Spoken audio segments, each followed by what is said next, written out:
I will always say that to sign for the WWE would be a special day. It's what most young wrestlers dream of doing, and if you do get there, hell yeah, you should be proud as punch. Sadly, even if you do make it to the big time, you can't always have the run you've been hoping for since you were a fetus.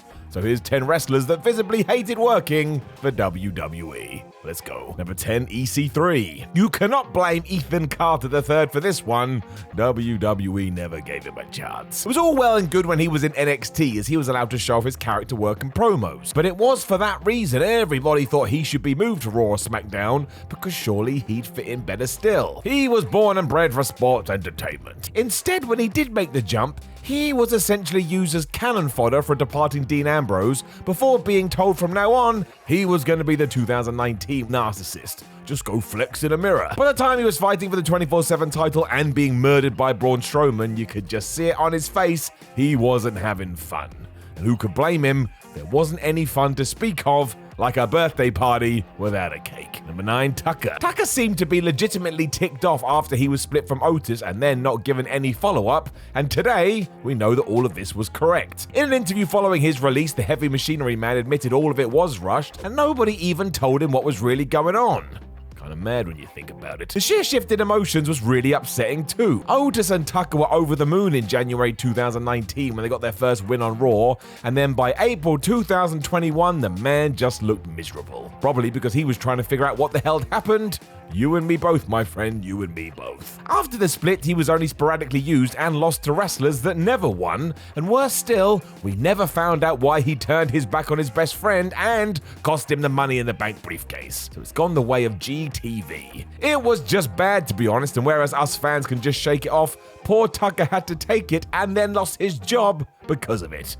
Quite the pill to swallow. Number 8, Paul Heyman. The Paul Heyman-Vince McMahon relationship is a weird one. At times they're thick as thieves, at others, they want to kill each other. It's why Heyman left in the mid-2000s. His rows with the boss was so bad, both knew that this wasn't going to work. The endpoint to this rage was at December to Dismember 2006, an ECW WWE pay-per-view so bad, I implore you to never watch it. You would get more out of just throwing a potato in the air and trying to catch it in your mouth. A very apt shot of Heyman face-palming, though, summed this up perfectly. He and McMahon had disagreed once more on how the Elimination Chamber main event should go, leaving the end result to just be a mess. It was to be Paul's last hurrah in the WWE until the return of Brock Lesnar, but you could see he was done. Thankfully now they have found a way to coexist, otherwise yeah, they may very well have murdered each other, and I don't want to see that on TV. Number 7, Ronda Rousey. You cannot argue it. Ronda Rousey's debut year in WWE was pretty damn good. Sure, she got the superstar treatment, but the former UFC champion adapted to the ring like a fish to water, which never makes any sense. A fish is born in the water.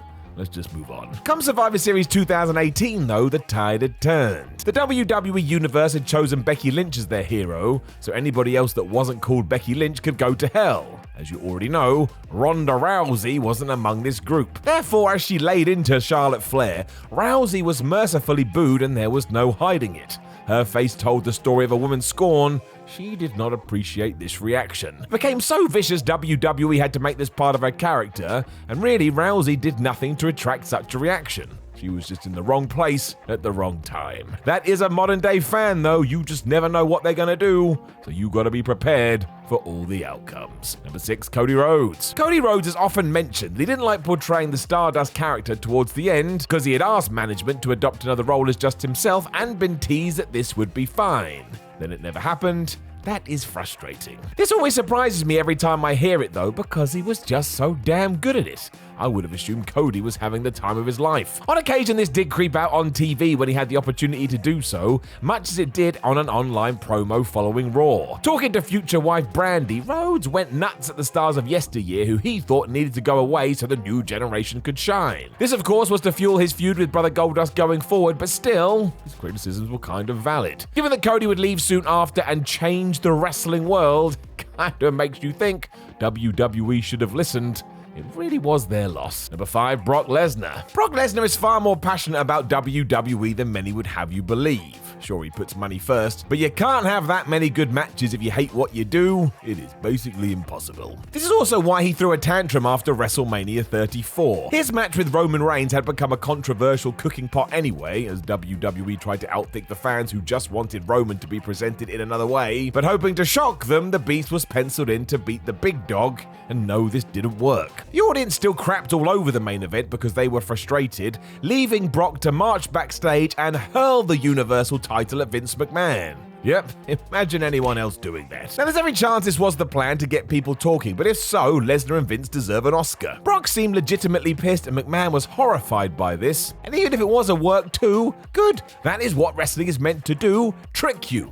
I never understand why people get upset about this stuff. It's literally the reason we watch. Number 4, Goldberg. This was classic WWE madness. Despite Goldberg being one of the biggest wrestling stars ever for what he did in WCW, Vince McMahon decided he knew better, so booked Bill to do the complete opposite when he debuted in 2003. He had to wear a gold wig and a backstage skip with Goldust and work long matches, which everybody knew wasn't his forte. I get needing to appeal to your audience, but Goldberg transcended all of that. Any fans just wanted to see him wreck guys for a few months, go away, come back, and then wreck a few more guys. We couldn't possibly allow a WCW champion to be so dominant though, which just wore Goldberg out. Before the end of the first year, he was clearly fed up, which was made worse because the office was fed up too, so this was just sadness all around. It's why in 2004, some people predicted that Bill would never come back to the WWE, but we know how that goes. Time heals all wounds in wrestling, and surprise, surprise, when he did return in 2016 and was allowed to be this bulldozing monster, everybody loved him. Well, smack my mouth and call me Annie. Number 3, Brock Lesnar Part 2. Years before he did return and when he was WWE's top guy, Brock Lesnar threw a tantrum in the ring. It was WrestleMania 20 and word had leaked that the next big thing was taking off for good, and the New York fan base was not happy about that at all. Throw in that they also knew that Goldberg was going and that these monsters were fighting. This was just bad. Madison Square Garden booed the hell out of this pair, and it got so bad Lesnar took his hands and flipped off the entire crowd. I don't think he was doing it in character. The whole match is a bust too, as both guys decided they can't be bothered. And if it wasn't for Stone Cold Steve Austin being the special guest referee, there would be no redeeming features to this. Word is even Shane McMahon was in the crowd jeering along. That doesn't sound like the best idea. It would kind of help Brock in 2012 when he did come back, as he made this flub you attitude part of his persona, but at the time, this was an absolute nightmare. Number 2, Gail Kim. Gail Kim is one of the best women wrestlers ever, and WWE had no clue. It didn't help that she was in and around the company when it just wasn't interested in allowing their female talent to wrestle, and that is mind-boggling. It's like owning the Mona Lisa and keeping it in the basement. Aside from it showing on Gail's face in 2011, she took matters into her own hands. Already booked in a kind of ridiculous battle royal, Gail waited for the bell to ring and then just eliminated herself. She was not having any of it. She also no-sold a shot from Nikki Bella and seemed to tell Natalya what she's about to do, and then she does it.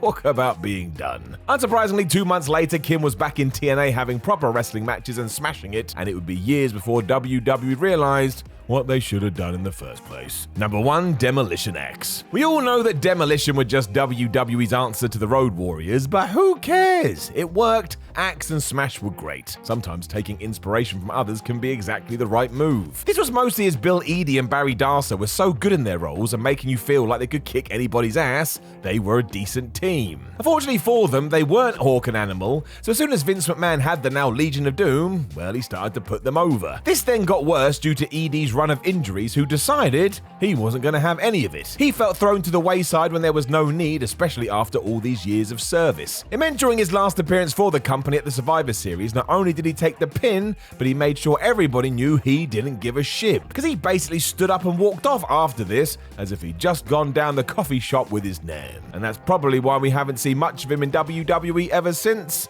Maybe there's a little bit of bad blood. Know of any of the wrestlers that visibly hated working for WWE? Make sure you leave a comment below and don't forget to like the video, share the video, and subscribe. Then head on over to whatculture.com where you can read articles like this. Make sure you give us a follow on social media, and if you'd love to watch another video, then we would love you to watch it as well. That didn't make any sense. My name is Simon from What Culture. Thank you for joining me as always, and I will talk to you again on the next one.